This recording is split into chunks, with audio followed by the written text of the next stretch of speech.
기도 감사드립니다. 봄날 4월 첫째 주 우리들에게 주시는 생명 있는 은혜의 말씀은 레위기 7장 30절에서 31절 말씀입니다. 시작. 여호와의 화제물은 그 사람이 자기 손으로 가져올지니 곧 그 제물의 기름과 가슴을 가져올 것이요 제사장은 그 가슴을 여호와 앞에 흔들어 요제를 삼고 그 기름을 제단 위에서 불사를 것이며 가슴은 아론과 그의 자손들에게 돌릴 것이며. 아멘. 요제와 주님의 사랑이라는 제목으로 차민근 목사님께서 말씀을 전해드리겠습니다. 기도하겠습니다.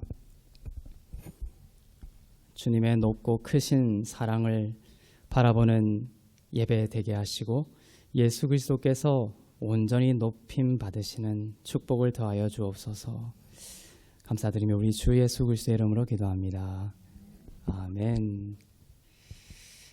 네, 참 아름답고 또 영광스러운 주일입니다. 우리는 이러한 질문을 해볼 수가 있습니다. 하나님의 양식은 무엇인가? 우리도 밥을 먹듯이, 그리고 밥을 먹고 힘을 얻는 것처럼 하나님도 뭔가를 드신다라고 우리가 가정을 했을 때 하나님의 양식은 무엇인가? 하나님은 무엇을 흡족하게 받으시고 먹으심으로 기뻐하실까? 질문을 해볼 수가 있습니다. 레위기 3장 3절을 보겠습니다.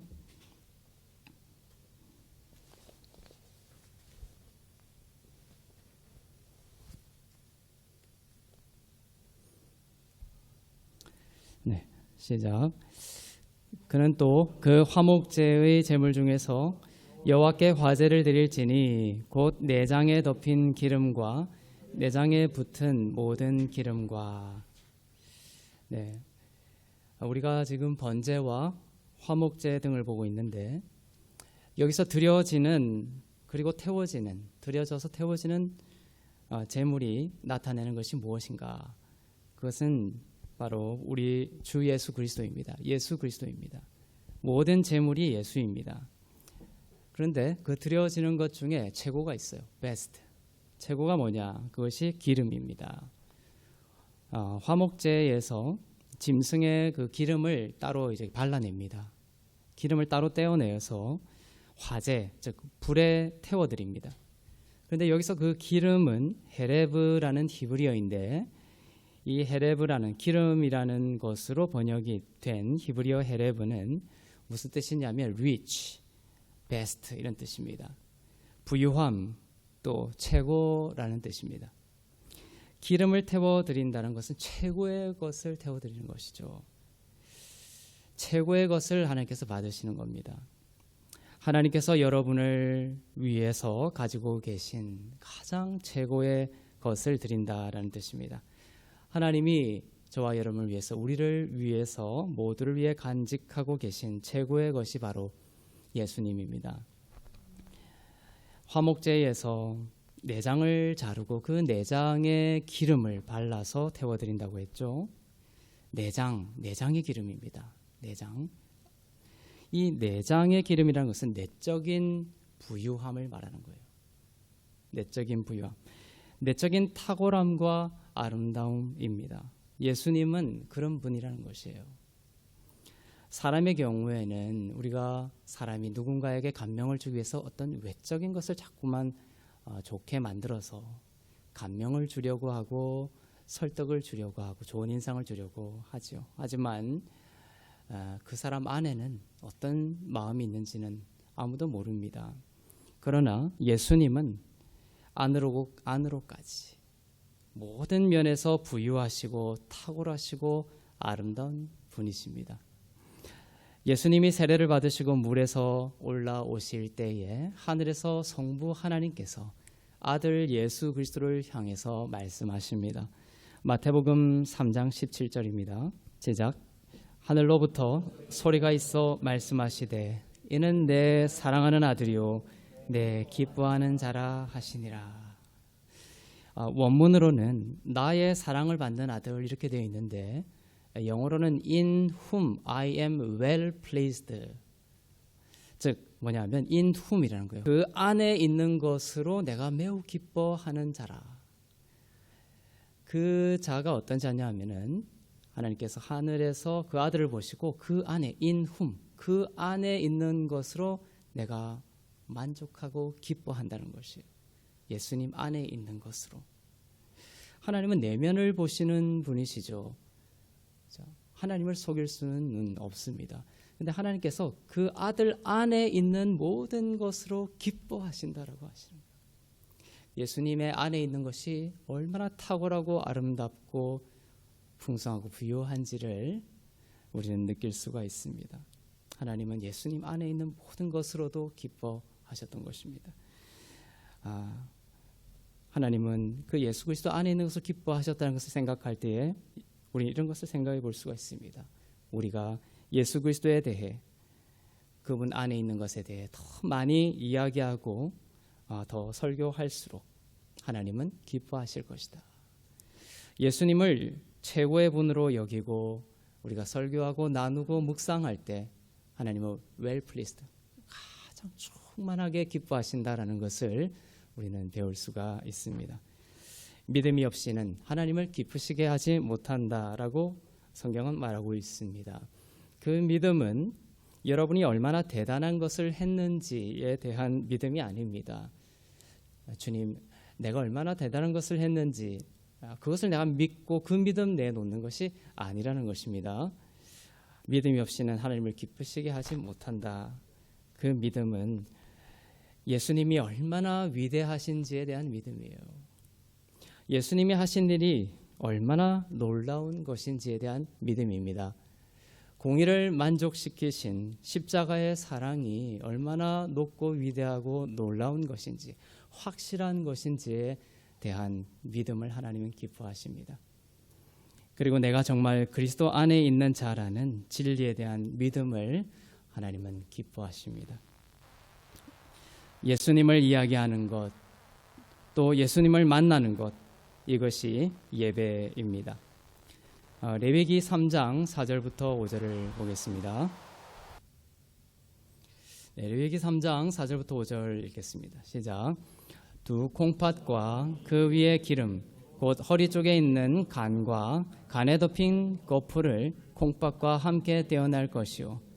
아론의 자손은 그것을 제단 위의 불 위에 있는 나무 위의 번제물 위에서 살을 지니 이는 화제라, 여호와께 향기로운 냄새니라. 네. 기름을 불에 태워 드려야 했습니다. 어디 그 기름의 위치가 어디라고 했습니까? 바로 번제물 위에서 그 기름을 태워야 했습니다. 즉 화목제의 그 기름은 번제물 조각들 위에 놓여져서 태워졌습니다. 번제물의 조각은 머리와 내장과 정강이라고 했습니다. 머리와 내장과 정강이가 뜻하는 것이 뭐라고 했습니까? 죄를 알지 못하시고 죄가 없으시고 죄를 짓지 않으시는 예수님을 조각내어 번제물로 태웠고 그 위에 기름을 태웠던 것입니다. 아래에 있는 그 번제는 하나님 앞에서의 의로움입니다. 번제가 태워질 때에, 아래에 있는 그 번제가 태워질 때에 그리스도의 의가 여러분에게 전가되는 것입니다. 여러분이 그리스도 안에서 의롭다라는 하나님의 말씀은 바로 여러분이 의로운 행위를 해서 받는 의로움이 아닙니다. 그것은 복음이 아닙니다. 우리가 의라는 생각을 했을 때, 의라는 말을 들었을 때 내가 행위로 내어놓는 의가 아닙니다. 신약에서는 절대로. 그것은 저주를 받을지어다라고 바울이 갈라디아서 1장에서 말한 다른 복음에 속한 의입니다. 하나님 앞에서의 여러분의 의로움은 바로 예수님에게서 받는 의로움입니다. 선물로 받는 의입니다. 믿음으로 받는, 전가받는 의입니다. 그 의만이 여러분을 확신으로 이끌 수가 있습니다. 구원을 줍니다. 그 의만이 믿음을 더하게 합니다. 두려움을 내어쫓습니다. 번제가 태워질 때마다, 즉 예수가 나의 죄를 대신하여 십자가의 형벌을 당하셨다라고 우리가 믿을 때마다 그리스도의 의가 여러분에게 전가되는 것입니다. 은혜와 의를 넘치게 받는 자가 됩니다. 번제와 화목제 등을 드리는 그 제단이죠. 그 제단은 하나님의 요구가 만족된 자리입니다. 하나님의 요구가 만족된 자리. 우리에게 의를 요구하는 하나님의 그 요구가 예수 그리스도를 통해서 만족이 된 자리가 바로 그 제단입니다. 그 제단 위에 그 번제물이 올라가야 되는 거예요. 그 번제물 위에 기름이 올라가서 태워져야 하는 것입니다.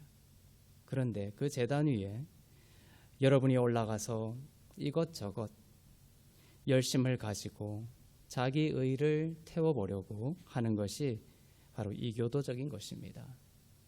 우리를 더욱 힘들게 하는 것이죠. 하나님에 대한 믿음과 또 하나님에 대한 확신에서 멀어져서 우리를 더욱더 두려움으로 끌고 가는 것입니다. 제단에서 내려오시기를 바랍니다. 자기가 하려는 것에서 내려오세요.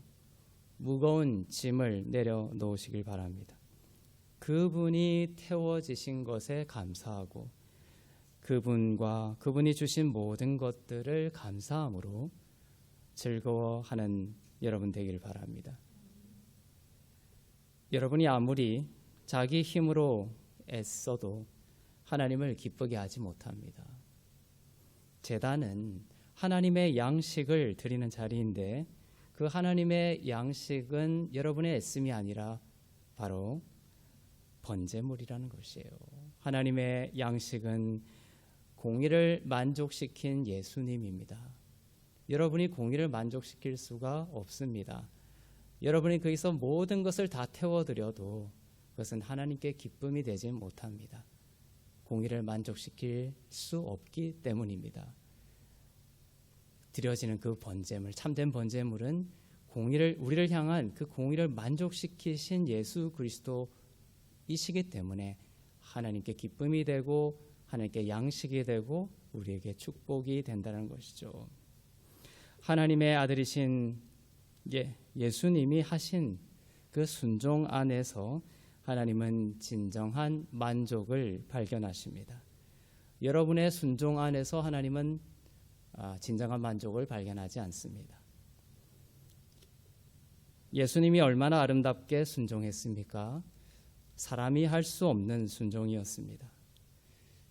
성경에서 순종이라는 걸 발견하면 너무나 무겁죠. 우리는 순간적으로 또 자연스럽게 내가 얼마나 하나님께 순종했지? 내가 얼마나 하나님께 순종해야 되지? 이렇게 막 흘러가 버려요. 자연스러운 육적인 죄성입니다.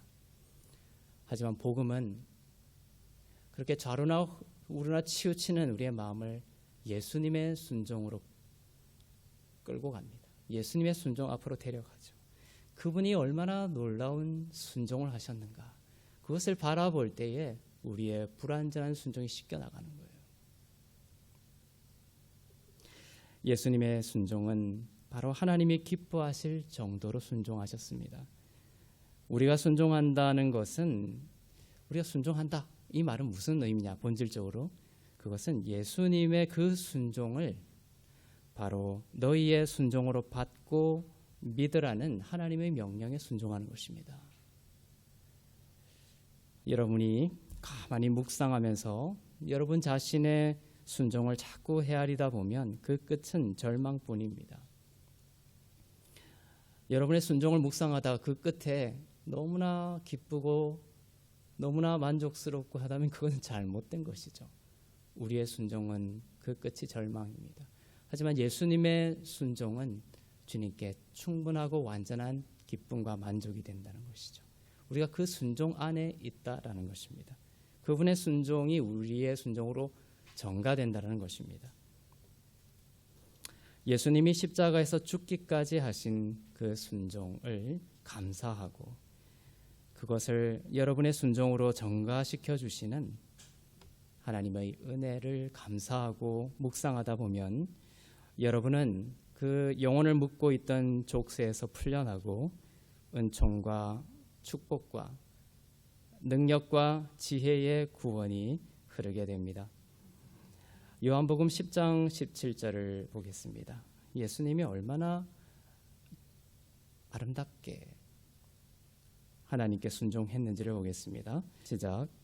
내가 내 목숨을 버리는 것은 그것을 내가 다시 얻기 위함이니 이로 말미암아 아버지께서 나를 사랑하시느니라.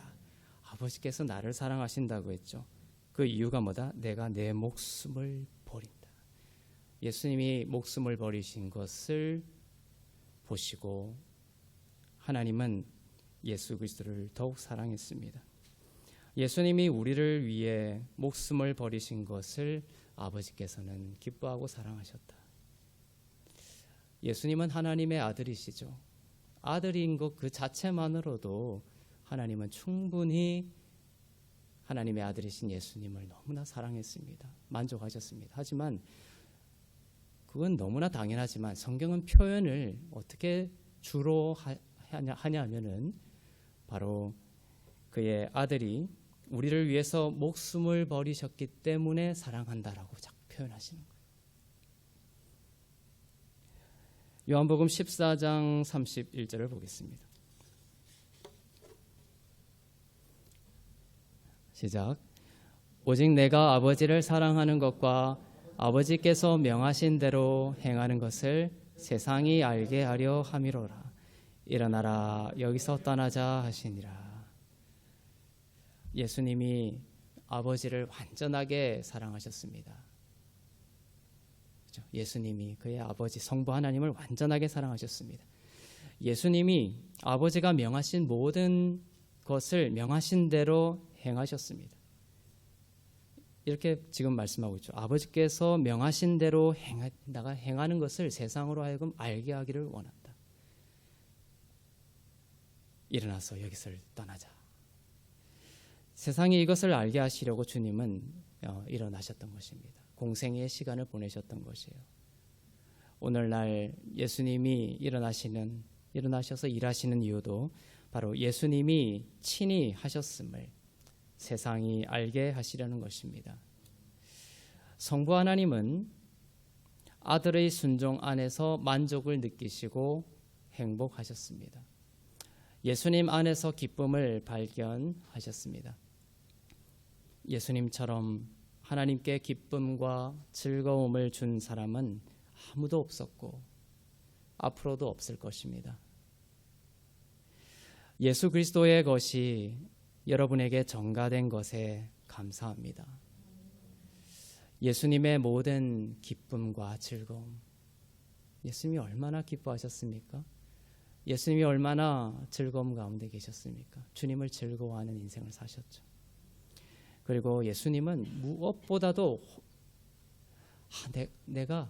예수님은 그런 생각을 놓치지 않으셨어요. 하나님께 받아들여지고 있다라는, 내가 하나님께 사랑을 받는 자, 그것은 변함이 없다라는 것. 하나님께 예수님이 온전히 사랑과 기쁨으로 받아들여진다라는 그 마음을 가지셨죠. 그것도 여러분에게 전가되었습니다. 하나님이 여러분을 보실 때 그리스도 안에 있는 자로 보십니다. 여러분이 나는 그리스도 안에 있습니다 라고 고백할 때 여러분은 그리스도의 모든 것이 여러분의 것이 되었음을 믿고 받아야 합니다. 내가 그리스도 안에 in Christ, 내가 그리스도 안에 있다라는 이 말은 놀라운 것이에요. 예수님을 믿지 않을 때는 out of Christ입니다. 예수님 밖에 있는 자입니다. 예수님의 것이 여러분의 것이 아니에요. 그런데 예수님을 믿고 in Christ, 속죄함을 받고 하나님의 자녀가 된 자들은 나는 예수님 안에 있는 자라는 믿음과 고백을 하는 자입니다. 그럼 어떤 일이 일어나냐? 그 전과 그 후가 어떤 차이가 있느냐? 많은 차이가 있지만 그 중에 하나는 뭐다?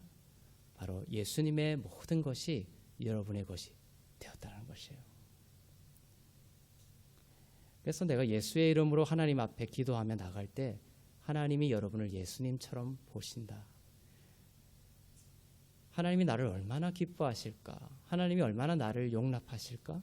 그것에 대해서 의문이 든다면 자꾸 여러분을 초점을 맞추면 안 돼요. 예수님, 하나님과 예수님의 관계를 보세요. 하나님이 예수님을 어떻게 아름답게 보시지? 어쩔 줄을 몰라 하시죠. 그의 아들을. 그렇게 여러분을 보신다는 거예요. 그것이 in Christ 안에 담겨 있는 뜻입니다. 누가복음 15장에는 두 아들이 나옵니다. 작은 아들은 아버지의 재산을 미리 상속받아 먼 타국에서 방탕한 생활 속에서 모두 탕진했습니다. 작은 아들의 비참함은 돼지가 먹는 쥐염 열매도 먹지 못하는 그 상황도 물론 비참하지만 작은 아들의 가장 비참한 것은 제가 성경을 읽을 때마다 그거예요. 아버지에 대한 오해입니다. 아버지가 얼마나 부유한 분이신지, 얼마나 용서와 사랑이 끝이 없으신 분이신지를 작은 아들이 잊어버렸다는 거예요. 어느 순간.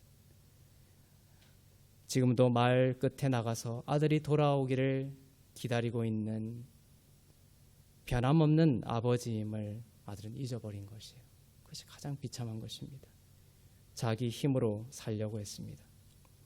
그러나 작은 아들이 살아나게 되는 과정을 이제 겪게 됩니다. 작은 아들이 살아나게 된 계기는 아버지의 집에 대한 부유함을 떠올리기 시작했을 때였습니다. 누가복음 15장 17절을 보겠습니다. 시작. 이에 스스로 돌이켜 이르되 내 아버지에게는 양식이 풍족한 품꾼이 얼마나 많은가. 나는 여기서 줄여 죽는구나. 아버지의 집을 생각했어요, 아들이. 그런데 아버지의 집은 품꾼까지도 풍족하게 먹을 수 있는 모든 것이 풍요로운 곳이 바로 아버지의 집이다라는 것을 생각하면서 아들의 살아남이 열리기 시작했습니다. 그곳으로 가야 되겠구나. 이것이 회개죠. 돌이키는 것입니다. 아버지에 대한 오해를 푸는 것이 바로 회개의 시작이에요. 아들이 아버지의 집에 돌아온 이후에 많은 잔치들이 벌어지고 가락지를 끼워주고 신발을 신겨주고 잔치를 벌이죠. 이 모든 것이 무엇입니까? 그것을 통해서 아들은 무엇을 경험합니까? 아버지에 대한 오해를 풀어나가는 것이에요. 아버지의 부유함과 또한 너가 나의 아들이며 나의 모든 것이 너의 것이라는 그러한 진리에 대해서 아들의 믿음이 깊어지기 시작하는 것입니다. 오늘날 예수를 믿고 하나님을 아버지라고 부르면서도 여전히 궁핍한 영혼으로 살아가는 사람들이 얼마나 많습니까? 아버지에 대한 오해가 온전히 풀리지 않았기 때문이죠. 예수를 믿고도 이처럼 가난의 심령으로, 고아와 가난의 심령으로 살아가는 자들이 많습니다. 여전히 자기의 어떤 능력과 자기의 힘으로 살아가려고 하죠. 큰 아들도 마찬가지였습니다. 큰 아들의 가장 비참함도 바로 아버지에 대한 오해였습니다. 큰 아들은 아버지를 섬기기 위해서 얼마나 애썼는지 모릅니다. 사람들이 다 칭찬했을 거예요. 큰 아들을. 얼마나 아버지를 섬기기 위해 썼는지 모릅니다. 그러나 아버지의 것이 자기의 것이라는 아버지의 마음을 큰 아들은 알지 못했던 것입니다. 누가복음 15장 29절에서 31절을 보겠습니다.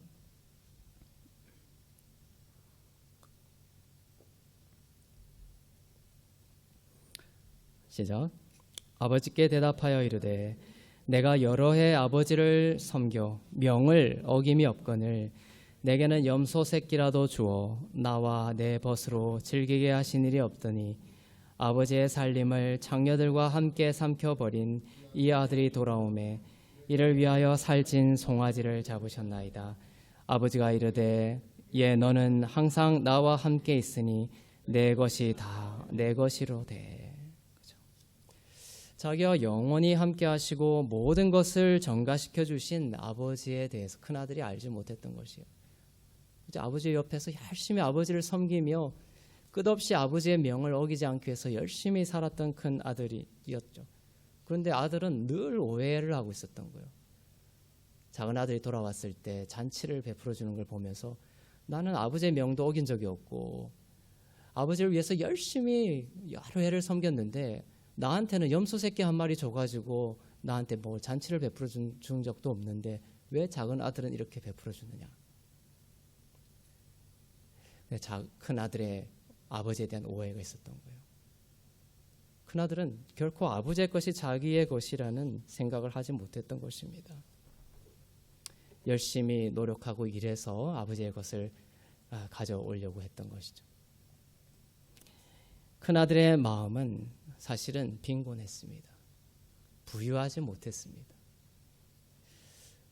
우리도 누군가를 시기하고 큰 아들이 작은 아들을 자기 동생을 시기하는 것처럼 우리도 누군가를 시기하고 또 미워하고 비난하는 이유 중 하나가 무엇입니까? 그 상대방 때문입니까? 아닙니다. 그 상대방 때문이 아니에요. 바로 우리의 마음이 빈곤하기 때문입니다. 그 사람이 잘 되면 하나님이 나에게 주실 축복이 줄어든다라는 생각을 합니다. 하나님 아버지의 부유하심과 경계 없음을 우리가 경계짓죠.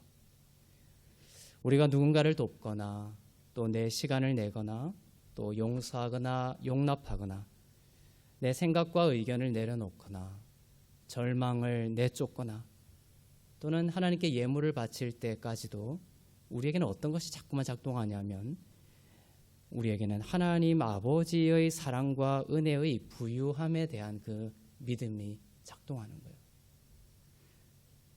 하나님의 모든 것이 바로 나의 것이다라는 이 부유함 가운데 있는 자와 그것이 아니라 나에게는 하나도 주님이 내어준 것이 없는 나는 그냥 빈곤한 상태야라는 사람이 이 모든 것을 대하는 생각과 행위들이 틀려진다는 것이에요. 아버지에 대한 믿음을 회복하면 우리의 모든 면이 달라지고 우리의 영혼이 부유해집니다. 저는 여러분의 영혼이 부유해지기를 원합니다. 누군가를 축복하는 것, 이것이 제게 참 지난날에 어려웠던 과제였어요.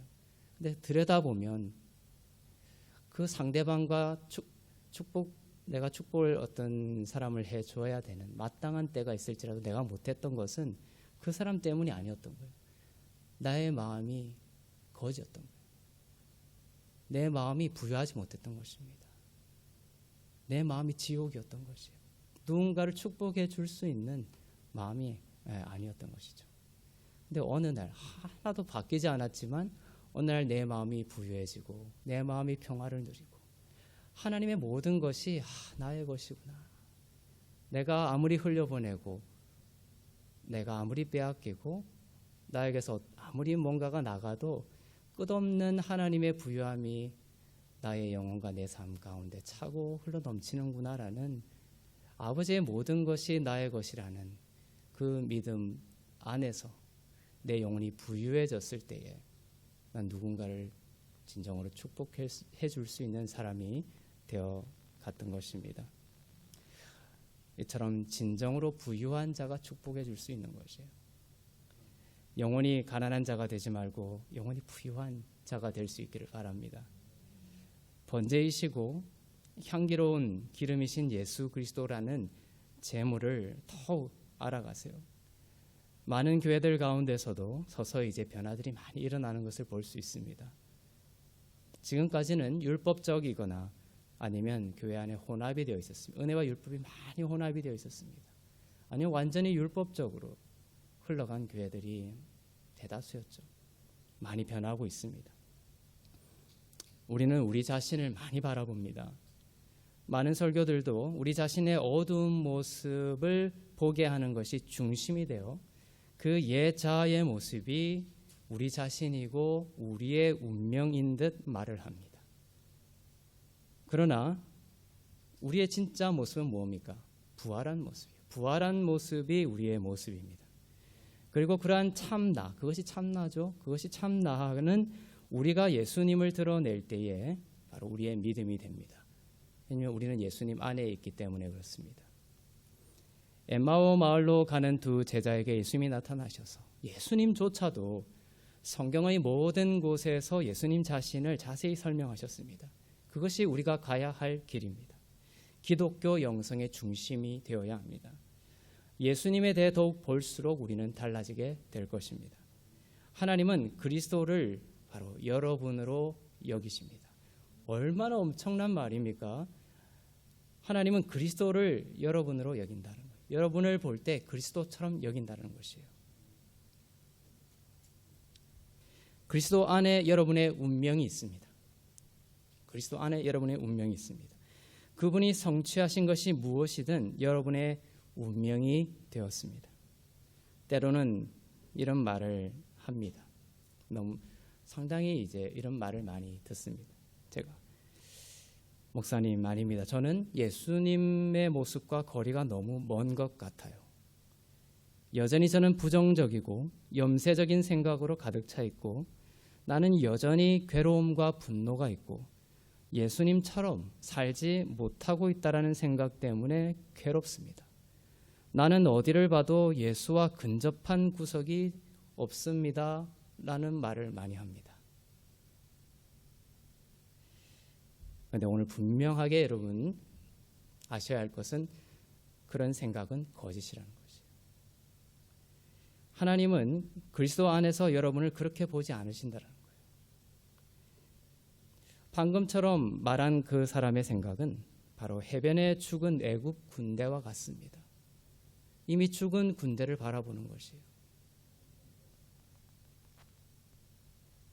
홍해를 건넜으면서도 애굽 군대가 따라오고 있다고 잘못 생각하고 있는 것입니다. 이미 옛사람이 죽었는데도 그 옛사람의 습관이 남은 습관이 내 안에 막 올라올 때 그것을 참 나로 동일시하는 이 생각이 바로 홍해를 건넜으면서도 계속해서 애굽 군대가 나를 추격하고 있다라고 생각하는 것과 같다는 것이에요. 여러분들이 이러한 죄된 경향성들, 감정들, 생각들을 느낄 때마다 그것들이 여러분이 아니라는 것을 선포할 수 있기를 바랍니다. 그것들이 지금의 여러분에 대한 정의가 아닙니다. 옛자가 죽었는데도 그 죽은 시체를 여전히 품고 있는 그 생각에 갇혀 있으면 무덤의 범주를 벗어나지를 못하게 됩니다. 여러분은 하나님 우편에 계신 그 사람에 의해 정의됩니다.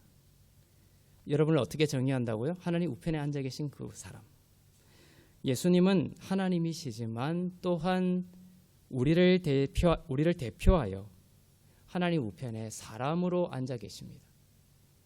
하나님 우편에 예수님은 하나님으로서도 앉아 있지만 사람의 대표로 사람으로 또한 앉아 있다. 그분이 바로 여러분입니다. 로마서 5장 1절을 보겠습니다.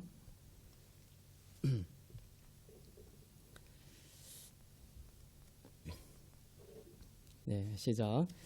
그러므로 우리가 믿음으로 의롭다 하심을 받았으니 우리 주 예수 그리스도로 말미암아 하나님과 화평을 누리자.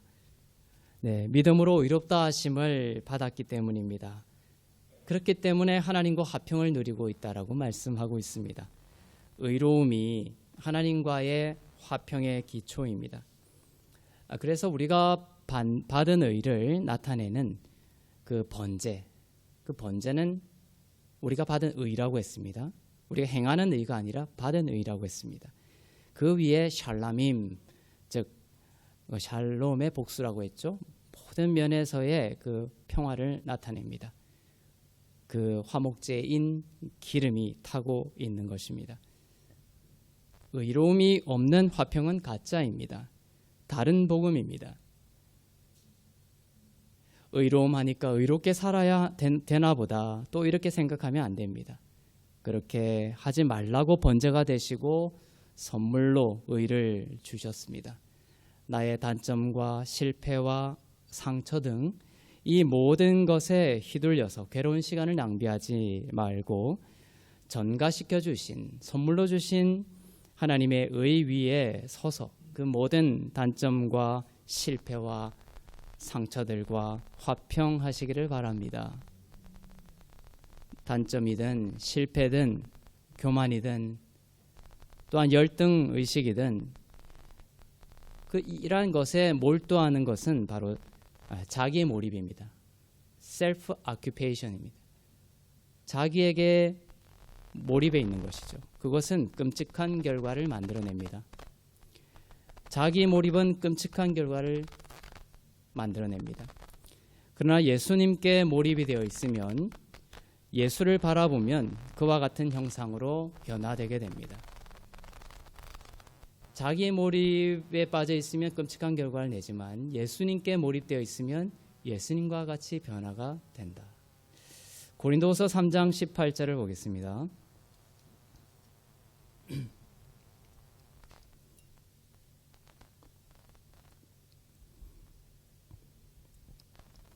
시작. 우리가 다 수건을 벗은 얼굴로 거울을 보는 것 같이 주의 영광을 보매 그와 같은 형상으로 변화하여 영광에서 영광에 이르니 곧 주의 영으로 말미암음이니라. 그와 같은 형상으로 변화되는 길에 대해서 말씀하고 있습니다. 우리가 다 수건을 벗은 얼굴로, 이 수건은 베일이죠.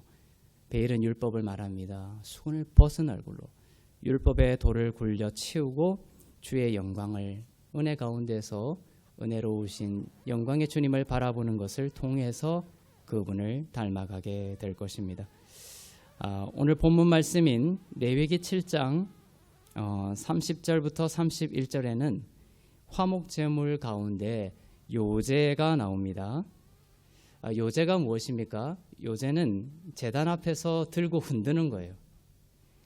거제는 들어 올리는 거고 요제는 흔드는 것입니다. 무엇을 흔드냐 하면은 제물의 가슴을 흔듭니다. 레위기 7장 30절부터 31절을 읽겠습니다.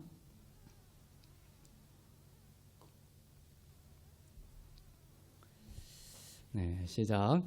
여호와의 화제물은 그 사람이 자기 손으로 가져올지니 곧 그 제물의 기름과 가슴을 가져올 것이요 제사장은 그 가슴을 여호와 앞에 흔들어 요제를 삼고 그 기름은 제단 위에서 불사를 것이며 가슴은 아론과 그의 자손에게 돌릴 것이며. 제물의 그 가슴을 흔들었습니다. 여러분의 그 가슴이 아니라 제물의 가슴입니다. 여러분에 대해서는 잊어버리십시오. 하나님은 너는 나를 사랑해야 한다, 나를 사랑해야 한다라고 하지 않으십니다. 하나님은 말씀하십니다. 내 아들의 너를 향한 사랑을 주목하고 있느냐. 하나님의 아들이신 예수님이 여러분을 얼마나 사랑하셨는지 그 가슴, 그 가슴은 하트죠. 그 예수님의 그 하트를 우리가 주목할 때에, 그때에 비로소 우리는 진정으로 하나님을 향한 참된 의미의 사랑을 할 수 있게 되는 것이에요. 그것을 모른 채 하나님은 우리에게 너희는 나를 사랑해야 한다 하지 않으신다는 거예요. 먼저 주님은 내 아들의 너를 향한 사랑을 주목하고 있느냐 질문하고 계십니다. 이 번제물의 가슴은 바로 하나님의 아들이신 예수님의 사랑입니다. 우리가 예수님을 사랑하기도 전에 예수님은 우리를 사랑하셔서 하나님의 우리를 향한 모든 요구를 만족시키시기 위해 죽으셨습니다. 충분한 것보다 더 넘치도록 만족시키셨습니다. 예수님은 십자가에서 죽으셨고 그것은 예수님이 그의 아버지를 사랑하시고 또 저와 여러분을 사랑하신 사랑의 가슴입니다. 그 가슴을 흔들으라는 말이 그 말이에요. 예수님의 그 사랑, 번제물의 가슴이 상징하는 것입니다. 여러분의 가슴을, 여러분의 하트를 말하는 것이 아닙니다. 번제물의 가슴을 가지고 와서 하나님 앞에서 흔들었습니다. 이것이 요제입니다. 이 흔드는 것은 뭐냐면 기념하는 것이에요. 의식하는 것입니다. 높여드리는 것입니다. 그 가슴을 흔드는 것은 예수님이 우리를 얼마나 사랑하시는지 주의 사랑을 기억하고 기념하고 의식하는 것, 그것이 바로 번제물의 가슴을 흔드는 요제입니다. 여러분이 그리스도의 사랑을 의식할 때 그때가 바로 여러분의 제사가 하나님께 향기로운 냄새가 되는 때입니다. 주님의 나를 향한 사랑과 그것을 의식하는 것이 없다면 아무리 내가 좋은 선행을 하고 좋은 것을 해도 나에게 유익이 없죠. 요새는 또한 이러한 측면이 있습니다. 이 31절에 보면 누구에게 돌립니까? 이 흔든 가슴을 누구에게 돌리냐면 아론과 그의 자손들에게 돌리라고 했습니다. 이 가슴은 그리스도의 사랑이라고 했죠. 우리가 그리스도의 그 사랑을 흔들 때에 하나님 아버지께 그것이 양식이 되고 기쁨이 됩니다. 또한 이 가슴은 대제사장인 아론에게 속하게 한다. 이 말씀은 이 가슴이 대제사장의 양식이 된다는 뜻입니다. 즉 참된 대제사장이신 예수 그리스도의 양식이 무엇이냐 하면 바로 우리를 향한 사랑이라는 것입니다. 예수님의 양식은 그의 사랑입니다. 그분은 여러분을 사랑하시는 것을 즐거워하십니다. 예수님이 여러분을 사랑하실 수 있도록 살리실 수 있도록 공급하실 때에 허용하시기를 바랍니다. 내가 이것저것 자꾸 주님께 귀찮게 드리는 것이냐? 그렇게 할 수가 없다. 이 기도는 이러한 사소한 기도는 그냥 내가 해결해야지 이런 거 아닙니다. 예수님에 대한 오해죠. 예수님은 빼앗김으로써 영광 받으시는 분이세요. 그래서 사마리아 여인에게 그의 모든 것을 주고 주님은 더욱 영광스러운 모습으로 바뀌었던 것이에요. 예수님은 아무것도 먹지도 않았는데 제자들이 와서 누가 예수님에게 먹을 것을 갖다 줬느냐 이렇게 물었습니다. 그죠? 제자들이 예수님이 돌아와 보니 예수님이 무엇을 먹으셨는지 예수님이 활기차 있으시고 너무나 기뻐하시고 너무나 에너지 가운데 있었거든요. 그래서 제자들이 누가 예수님에게 먹을 것을 갖다 줬느냐, 양식을 줬느냐 이렇게 물었던 것입니다. 그러나 예수님은 무엇을 먹은 적이 없죠. 예수님은 다만 그의 모든 생명을 사마리아 여인에게 준 것뿐이죠. 주님은 사마리아 여인에게 죄인들에게 생명을 주심으로 영광 받으시는 분이세요. 우리의 기도에 응답하시는 것으로 기뻐하시고 즐거워하시는 분이십니다. 그분에 대한 분명한 믿음을 우리는 회복해야 될 것입니다. 바로 우리를 사랑하시는 것이 바로 예수님의 양식이다라는 것입니다. 또한 성도들이 바로 아론과 같은 제사장이죠. 그리스도의 여러분을 향한 사랑이 여러분의 참된 양식입니다.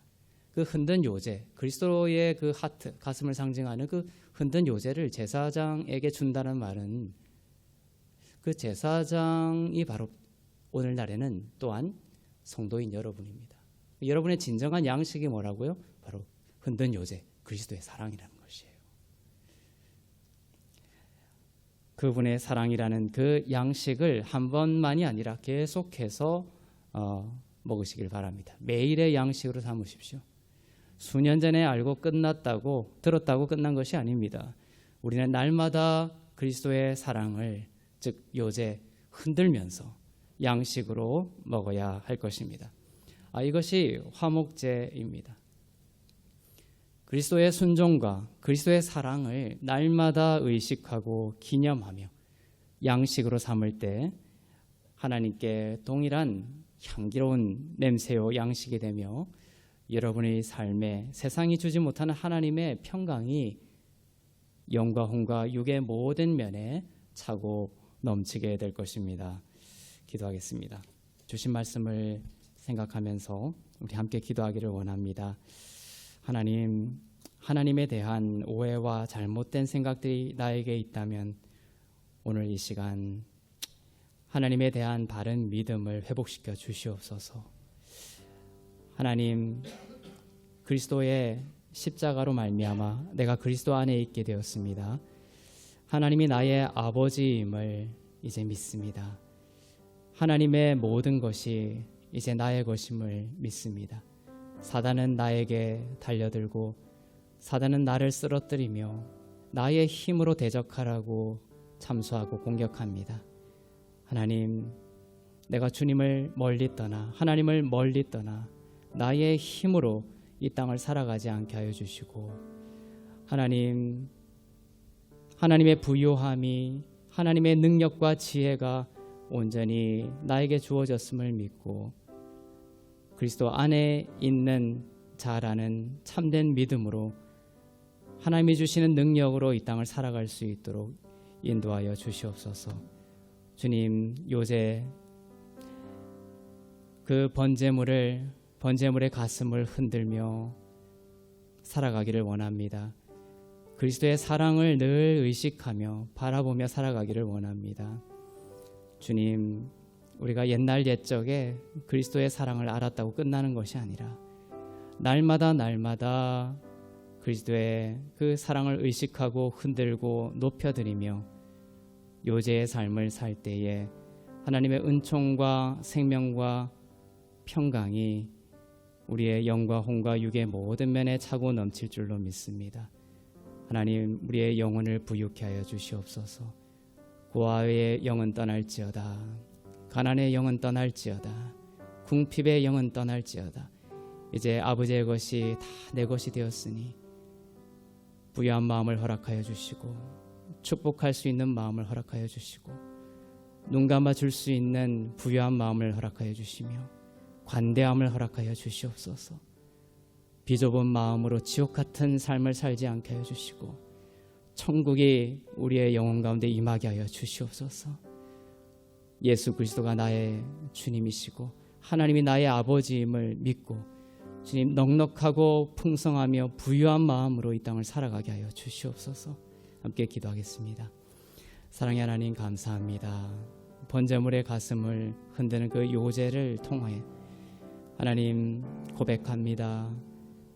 그리스도의 사랑을 흔들며 살아가는 인생 되게 하옵소서. 그리스도의 사랑을 의식하고 그리스도의 사랑을 높여드리며 살아가는 인생 되게 하여 주옵소서. 주님의 그 사랑 때문에, 그 십자가의 사랑 때문에 나는 그리스도 안에 있게 되었습니다. 이제 나의 운명은 그리스도가 되었습니다. 그리스도 안에 나의 운명이 있습니다.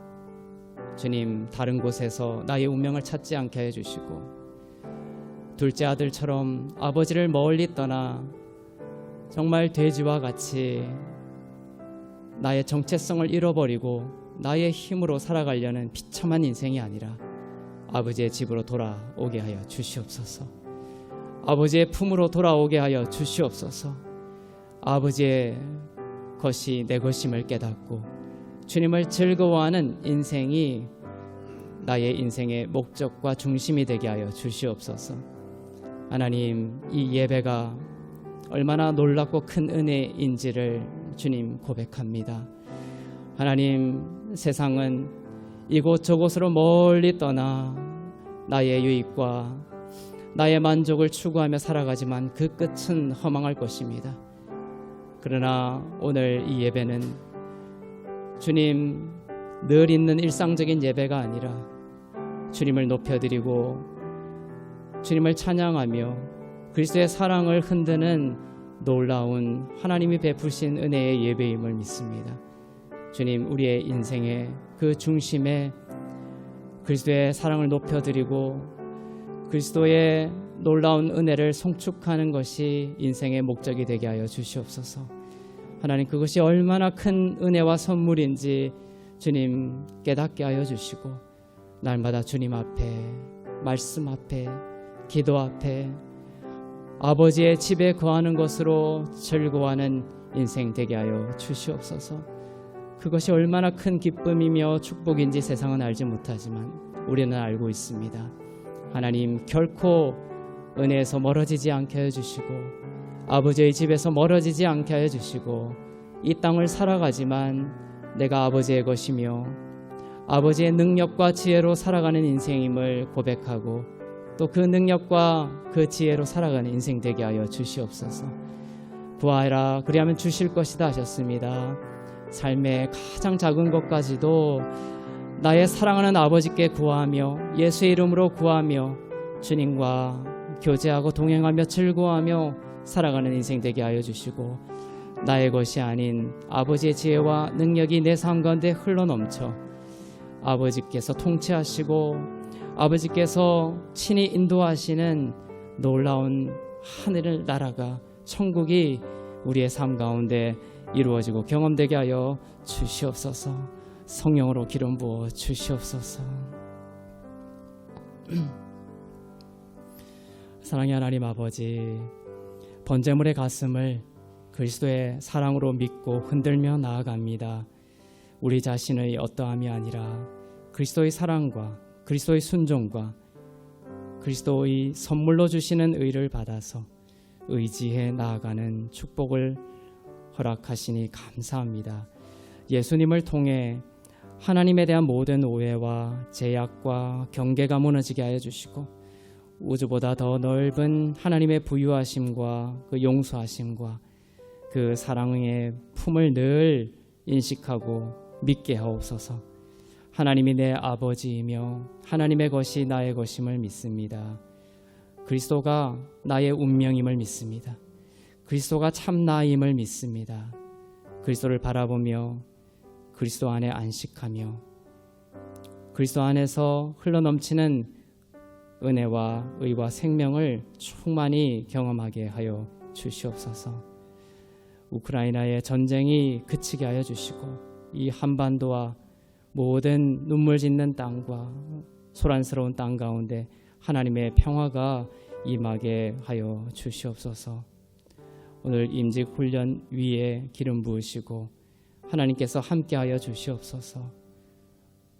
외롭고 또 힘든 질병의 시간을 지나고 있는 환우들 찾아가 주셔서 치유하여 주시고 회복시켜 주시고 위안간에서 나온 송아지처럼 기뻐 뛰며 하나님을 예배하고 찬양하는 놀라운 건강한 인생이 될 수 있도록 주님 인도하여 주시옵소서. 모든 것이 하나님의 은혜임을 고백하며 드린 예물 위에 기름 부으시고 쓰이는 곳마다 복음이 전파되고 교회가 세워지고 하나님의 나라가 온전히 임하게 하여 주옵소서. 이제는 우리 주 예수 그리스도의 은혜와 하나님 아버지의 사랑과 성령님의 위로 교통 새롭게 하심의 역사가 그리스도의 사랑과 순종과 선물로 주시는 의를 요제와 같이 내 삶 가운데 가득히 흔들며 하나님의 온전한 화목제의 축복으로 살기를 소망하는 그리스도 안에서 의롭고 흠없고 거룩한 교회 위에 선교사님들 위에 나라와 민족들 위에 이제부터 영원토록 충만하시기를 간절히 축원하옵나이다. 아멘.